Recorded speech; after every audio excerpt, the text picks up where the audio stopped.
चलिए दोस्तों, तो आज हम बात करेंगे एक ऐसे स्टॉक की जो टर्न अराउंड हो सकता है, जिसमें ऐसा हमें दिख रहा है कि यहाँ से रिवर्सल पैटर्न बन रहा है और अच्छे खासे करेक्शन पे है। तो स्टॉक का नाम क्या है वो हम आपको दिखाते हैं। तो स्टॉक का नाम है कैंपस एक्टिवेयर लिमिटेड। क्या है स्टॉक का नाम? स्टॉक का नाम है कैंपस एक्टिवेयर लिमिटेड। ये क्या बनाती है? ये शूज बनाती है। यहाँ पे दिखेगा आपको कैंपस एक्टिवेयर लिमिटेड। ये क्या बनाती है? ये शूज और शूज बनाती है, स्लीपर्स बनाती है, और इनके जो फुटवेयर जो कंपनियां हैं जो चीज़ बनाती है वो सारा कुछ ये बनाते हैं। और इनका मार्केट में मैं भी इसका प्रोडक्ट यूज किया हूं और काफ़ी अच्छा क्वालिटी रहता है। मिडिल क्लास के लिए स्टॉक जो शूज बनाते हैं वो काफ़ी अच्छा रहता है। तो अभी चार्ट पे क्या दिख रहा है, इसकी लिस्टिंग कहाँ पे हुई थी? तो लिस्टिंग देखेंगे, ये मंथली कैंडल लगा हुआ है। हम थोड़ा सा छोटा करके इसको वीकली कैंडल लगा देते हैं। तो वीकली कैंडल जब लगाते हैं तो इसका लिस्टिंग का पता चलता है। लिस्टिंग जो हुई थी मोस्टली अराउंड 350 के 330 के आसपास इसकी लिस्टिंग हुई थी। कहाँ पे? 330 पे इसकी लिस्टिंग हुई थी। 330 रुपये पे ही इसकी लिस्टिंग हुई थी। और जो हाई लगा था यहाँ पे ये देखेंगे तो 630 के आसपास का हाई था। कितना? 630। हाई जो था वो 630 का था और जो लिस्टिंग हुई थी वो 330 पे हुई थी। तो ये आपका क्लियर हो गया। अब आते हैं कि अभी क्या दिख रहा है। तो अभी जब ये 630 से करेक्शन होना शुरू हुआ तो एक स्टॉक कंटिन्यूअसली स्लोली गिरते गिरते जो लो लगा यहाँ पे, ये 214 रुपए का यहाँ पे लो लगा। कितने का?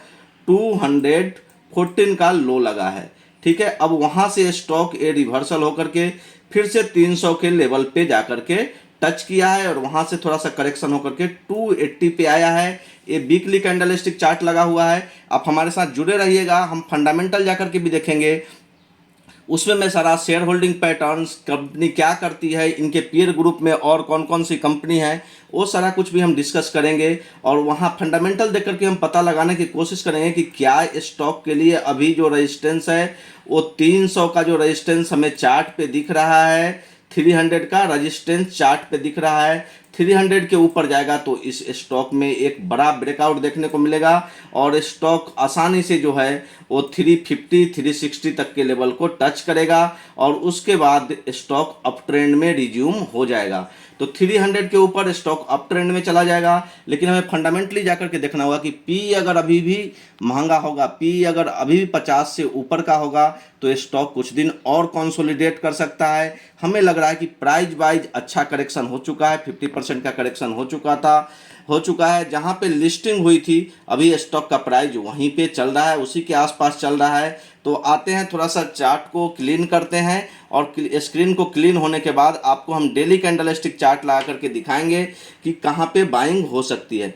तो हमें लग रहा है कि कुछ क्वांटिटी अभी आपको 280 पे ऐड कर लेना चाहिए और कुछ क्वांटिटी 250 के आसपास आए तो आप अपना क्वांटिटी और बढ़ा सकते हैं। जब स्टॉक 300 के लेवल के ऊपर जाने लगे तो समझिए कि इसमें बड़ा मूव आने वाला है। वो सब चार्ट पे क्लियरली हमें दिख रहा है। अब आते हैं हम फंडामेंटल पे और फंडामेंटल देखने की कोशिश करते हैं।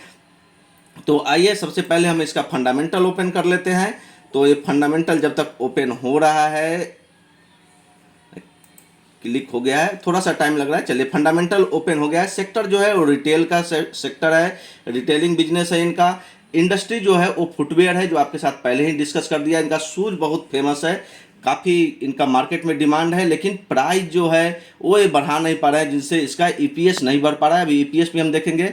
प्राइस जो है स्टॉक का वो 280.50 पे ट्रेड कर रहा है। ये 1.3% डाउन क्लोज हुआ है फ्राइडे को। और मार्केट कैप देखेंगे तो 8,562 करोड़ का मार्केट कैप है, जो कि एक स्मॉल कैप कंपनी है, लेकिन ठीक ठाक अच्छा खासा मार्केट कैप भी है। ईपीएस इसका बहुत कम है, अर्निंग पर शेयर 2.93 है, जिसके कारण price earning ratio P ratio जो है वो 95.73 है। इंडस्ट्री का पी भी 78 का है, तो ज़्यादा महंगा नहीं है। अगर इंडस्ट्री के पी से कंपेयर करेंगे थोड़ा महंगा दिख रहा है, तो हो सकता है कि 1-2 महीना 4 महीना स्टॉक इस रेंज में ट्रेड करे, लेकिन हमें लग रहा है कि ये बड़ा मूव इसमें आने वाला है। बुक वैल्यू पर शेयर देखेंगे तो 21.35 है। प्राइस टू बुक वैल्यू थोड़ा महंगा है, 13.14 है। ये थोड़ा महंगा जरूर हमें दिख रहा है, लेकिन पी को जब हम देख रहे हैं और ईपीएस देख रहे हैं तो ईपीएस बहुत कम है। अगर ईपीएस अगर बढ़ता है यहाँ से, अगर इनका मार्जिन बढ़ जाता है, अपना जो प्राइजिंग पावर है उसको थोड़ा सा इंक्रीज कर पाता है कैंपस एक्टिववेयर, जो ये शूज मोस्टली शूज बनाता है और ये स्पोर्ट्स शूज में भी अच्छा खासा इनका काम है, तो हमें लग रहा है कि ये स्टॉक बहुत जल्दी से निकल जाएगा। और अब फंडामेंटल में हम जाकर के शेयर होल्डिंग पैटर्न भी देखेंगे कि उसमें क्या दिख रहा है, क्या कोई चेंजेज आ रहे हैं, क्या प्रमोटर ने कुछ होल्डिंग सेल की है, कोई नए इन्वेस्टर आया है या नहीं आया, वो देखेंगे। लेकिन हमें लग रहा है कि ये स्टॉक बिल्कुल टर्न अराउंड के पास है। चलिए आते हैं शेयर होल्डिंग पैटर्न में। तो प्रमोटर की होल्डिंग देखेंगे तो 74.01% था मार्च 2023 में, जो कि अभी घट करके 73.88 हो गया। तो आधा परसेंट से भी कम की होल्डिंग इन्होंने घटाई है। ये कोई ज़्यादा चेंजेज नहीं है, बिल्कुल नॉर्मल सी चेंज है, तो इतना कोई फर्क नहीं पड़ता है। पब्लिक की होल्डिंग 25.99 थी, जो कि बढ़ करके 26.12 हो गई है। इसमें भी 0.13% का गेन है, तो ये बहुत ज़्यादा नहीं है। एफआईआई ने अपनी होल्डिंग घटाई है, 12.26% की होल्डिंग थी, जो कि घट करके 5.22 हो गई है। तो एफआईआई ने काफ़ी ज़्यादा होल्डिंग को घटाया है, लगभग आधा कर दिया है होल्डिंग, जिसके कारण आप देखे हैं कि स्टॉक का प्राइस भी आधा हो गया है। डीआईआई की होल्डिंग देखेंगे तो 6.71 थी, जो कि बीच में घटी थी और फिर बढ़ करके 7.81 हो गई है। ये बढ़ रहा है, मीन्स यहाँ पे एक बड़ा मूव आ सकता है। डीआईआई ने, एफआईआई और डीआईआई में क्या होता है, जब एक बार बाइंग कर लेते हैं स्टॉक को लॉन्ग टर्म के लिए होल्ड करते हैं, और स्टॉक को लॉन्ग टर्म के होल्ड करने के कारण क्या होता है कि स्टॉक का प्राइस गिरता नहीं, बिकॉज वो बेचते नहीं है, तो एक जो फ्री फ्लोट स्टॉक होता है वो कम हो जाता है, जिसके कारण इसमें अगर थोड़ी सी बाइंग आती है तो स्टॉक तेजी से ऊपर चला जाता है। नॉन इंस्टीट्यूशन की होल्डिंग 7% थी, जो कि बढ़कर के 13% हो गई है। ये थोड़ा सा ज़्यादा, यहाँ पे रिटेल की वैल्यू जो है वो थोड़ा सा ज़्यादा है, लेकिन 13% की होल्डिंग बहुत ज़्यादा नहीं होती है। मतलब 13% ही फ्री फ्लोट शेयर रहेगा, तो इसमें ज़्यादा डाउनसाइड मोमेंटम बिल्कुल लिमिटेड रहेगा। नंबर ऑफ शेयर होल्डर्स देखेंगे तो 1,58,00,000 था, जो कि अच्छा ये लाख्स में है, तो 1,58,000 था, जो कि अभी बढ़ करके 2,85,000 हो गया है। तो ये बहुत सारे लोग इसमें एंट्री हुए हैं, लेकिन हमें लग रहा है कि अगला क्वार्टर का जब रिजल्ट आएगा जून वाली, ठीक है, तो आप देखेंगे कि यहाँ पे ये नंबर ऑफ शेयर होल्डर्स जो होंगे वो कम होते चले जाएंगे। तो थोड़ा सा आपको इसमें टाइम लग सकता है। स्टॉक को जब फंडामेंटल देख रहे हैं, टेक्निकल देखने पे तो लग रहा है कि बिल्कुल बॉटम के पास है और यहाँ से टर्न अराउंड हो रहा है स्टॉक। ये देखेंगे तो इस तरह से टर्न अराउंड हो रहा है स्टॉक, 300 के ऊपर जाएगा तो तेजी से निकल जाएगा। लेकिन जब फंडामेंटल हम देख रहे हैं तो पी रेशियो देख रहे हैं तो पी थोड़ा महंगा है, 95 का पी है, तो और 78 का इंडस्ट्री की पी 78 है, 95 स्टॉक का पी है। तो हो सकता है कि कुछ दिन और स्टॉक रुके और जब ईपीएस बढ़े तब स्टॉक में मोमेंटम आए। तो जिनको लॉन्ग टर्म के लिए कम से कम 2 साल का व्यू है, कम से कम 2 ईयर्स का आपका व्यू है, तो कैंपस एक्टिववेयर में बाइंग पोजीशन बना सकते हैं। छोटा क्वांटिटी, जितना क्वांटिटी अगर मान लीजिए 100 क्वांटिटी अगर बाई करना है तो 25 to 30 क्वांटिटी अभी बाई कर लीजिए। 300 के ऊपर जाएगा तो और ऐड कर लीजिएगा, या 250 के आसपास आएगा तो एक अच्छी बाइंग अपॉर्चुनिटी होगी, वहाँ पे ज़रूर ऐड कर सकते हैं आप।